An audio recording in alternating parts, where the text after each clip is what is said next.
Israel के लिए Lebanon का हिजबुल्लाह एक ऐसा दर्द बन चुका है जिसका इलाज आईडीएफ के पास अभी तक नहीं है। इसके उलट अब उत्तरी इजराइल में हिजबुल्लाह के हमलों से दहशत का माहौल है। उत्तरी इलाके में लगातार हवाई हमलों के सायरन बज रहे हैं, जिसकी वजह से लाखों इजरायलियों को बम शेल्टर में जाना पड़ रहा है। और विशेषज्ञ इस स्थिति को हिजबुल्लाह की बड़ी जीत मान रहे हैं, क्योंकि पिछले एक साल से उत्तरी इजराइल में कमोबेश यही स्थिति है। जैसे ही इजराइल में हवाई हमलों के सायरन बजने लगते हैं, वैसे ही लोगों में दहशत फैलने लगती है। और अब हिजबुल्लाह एक धीमे जहर की तरह इजराइल पर असर कर रहा है, जो लगातार इजराइल की सैन्य ताकत को कम कर रहा है। संगीत। और इसी क्रम में अब हिजबुल्लाह तेल अवीव में घुस चुका है। इसके अलावा हिजबुल्लाह ने हाइफा में एक नौसैनिक अड्डे पर रॉकेट भी दागे। हिजबुल्लाह के इन हमलों को देखते हुए तेल अवीव में आपातकाल की स्थिति घोषित कर दी गई है।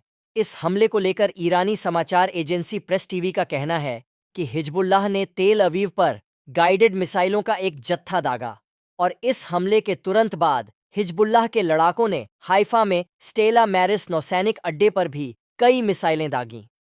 इन हमलों के अलावा हिजबुल्लाह ने यह भी कहा कि उसने हाइफा से करीब 35 किलोमीटर दूर जाखन और सिसरा रिजॉर्ट में भी कई विस्फोट किए। आईएस के मुताबिक उसने मगन माइकल के बुद्ध और दक्षिणी हाइफा में आईडीएफ के ठिकानों पर हमला किया।